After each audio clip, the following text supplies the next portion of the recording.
Alright guys, MarkBoy316 here with another video. This is gonna be my thoughts on the WWE releases. This past Friday, during SmackDown, and obviously every year after WrestleMania we get releases. But these ones make no sense. Why would you release Kairi Sane? She's in the middle of a feud with Asuka, Io Sky. She's either gonna turn on Asuka or help Io Sky and help Io Sky, or maybe Io Sky will join Kairi Sane and Asuka. The potential for a pretty good feud. Maybe Io and Kairi team and go for the tag titles. And they leave Asuka high and dry. But she was just wrestling on Raw. Kabuki Warriors were on Raw right then and there. And for some reason, you release Kairi Sane. Makes no sense. And rumor is you just hired her either fiance still or ex fiance, Evil. So you got no money to keep paying Kairi Sane, but you hire someone else. Okay. The Wyatt Six, boy, they were just, let's see, right here. Boom. You guys fire the pre-order bonus of last year's game, just last year, of the Wyatt Six, the entire group. And as a matter of fact, Alistair Black was just put into the game too. As a matter of fact, as part of the WrestleMania 41 pack, and you let him go along with Selena Vega. So there's two, Kairi Sane and Selena, two women out of the women's division that are gone, and Alba Fire, three, who was doing well with Chelsea Green and former UK Women's Champion and Tag Team Champ with Isle Dawn. Now they're both gone. The Wyatt Six, like I said, great debut. They were in honor of Bray Wyatt. Now that Bray's gone, you released the Wyatt Six. They were just tag team champions. Would have been an extra tag team for your tag division. Each of them could have had great solo runs in the company too. And they were in memory of obviously Bray Wyatt. Which why would you fire the entire group? Makes no goddamn sense. No sense. And obviously Andre Chase was in NXT. Other NXT people I'm too familiar with, or LFG people, or people like that. People, young signees you let go to, which is sad too that they lost their jobs. Uh, Apollo Cruz, who's been there for years, only wrestling on main event, occasionally on SmackDown. I can't remember the last time he was on SmackDown, but former U.S. Intercontinental Champ, and wow, like 18, I think 18 to 20 people were released. TKO, peep this a little bit. Think. Your business model sucks. Your ticket prices are too goddamn high that nobody can afford to go watch your PLEs or your Raws or SmackDowns. You said you reduce the prices, but you don't reduce them much or at all. And how about this as an idea? Lower your prices on your tickets, then more people will go. And the more people who go, the more money you make. Now you got less people going because it's too expensive. But if you got more people going at cheaper prices, oh my god, you'll make more money. People will have more money left over to purchase your merchandise, to pay for your streaming services, and to put more money in your company. But because your prices are so high, your ticket prices are so high, and apparently TKO is like whatever billions of dollars in debt, you raise the prices so high that it's ridiculous. $10,000 to $30,000 to go watch WrestleMania in the front row. It's ridiculous. It's stupid. But yeah, that would be an option. Lower the ticket prices. Have better storylines and obviously follow up on stuff. And you'd be much better off.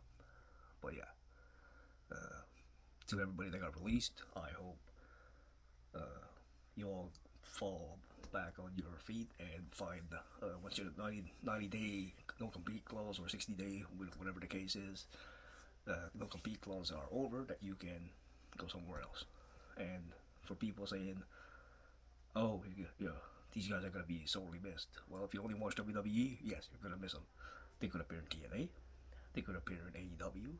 They could appear in Ring of Honor, New Japan. Uh, Scott D'Amore's company. Oh, if I can remember the name of it now. Uh, oh God, I remember his Maple Leaf Pro or MLW. They could appear in any other wrestling company once their non-compete clause are over, and you guys can go over there and support them. But TKO, you are ruining WWE. Even Vince McMahon would at least make it affordable for families to go watch the show, and he never jacked up the prices that much. And you never heard of really under Vince. You never heard anybody say, "Oh, the ticket prices are too much, so expensive." Never heard any of that when Vince was in charge. Just saying. And for anybody out there who's blaming Triple H for this, I do not think it's Triple H's fault. This is over his head.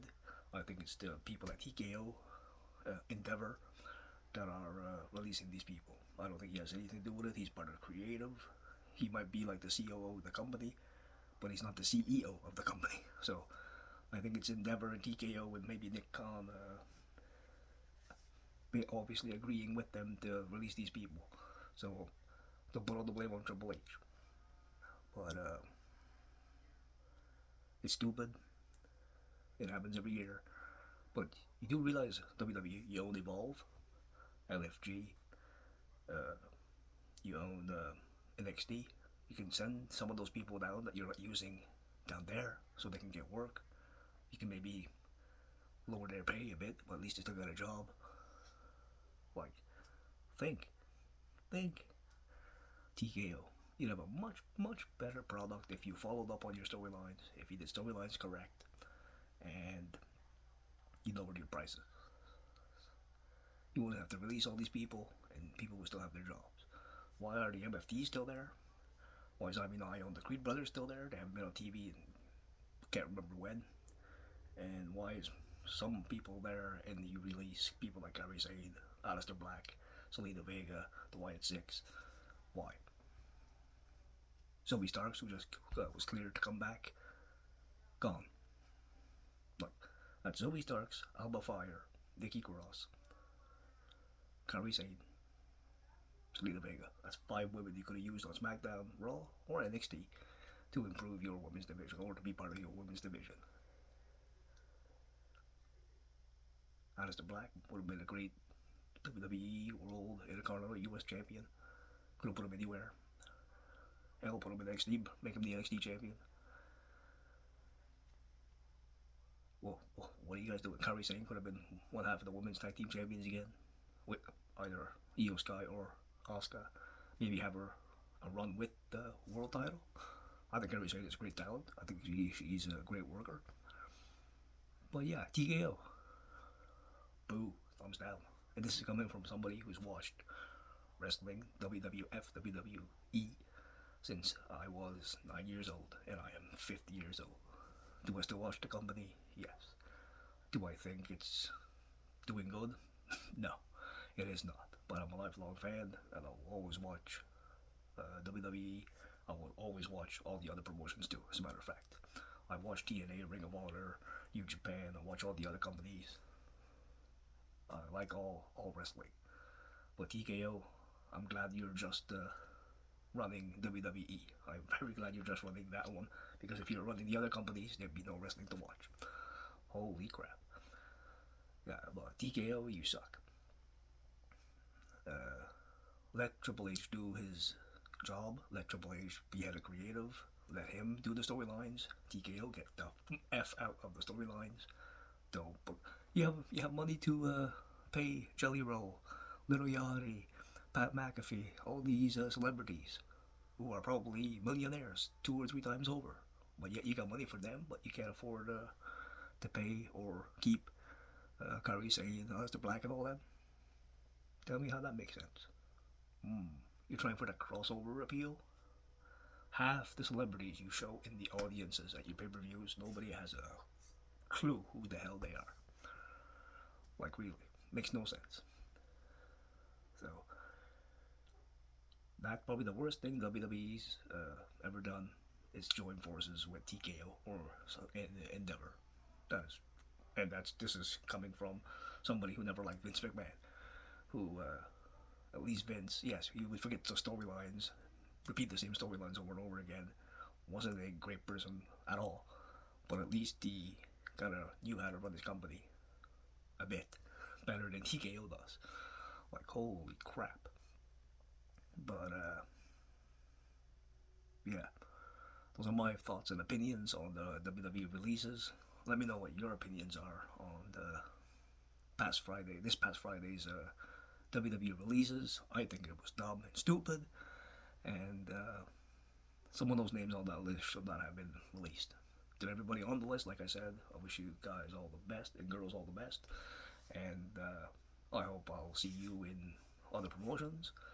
And it's a lot of people say wrestling will get good again, even with these releases, because they'll have a chance to appear in other promotions, and then people will be able to watch them there. So that's the one positive thing that happens when somebody gets released. At least they can go somewhere else and do great there, and not under the WWE crap booking. So thank you guys for joining me. I'll catch you guys in the next one.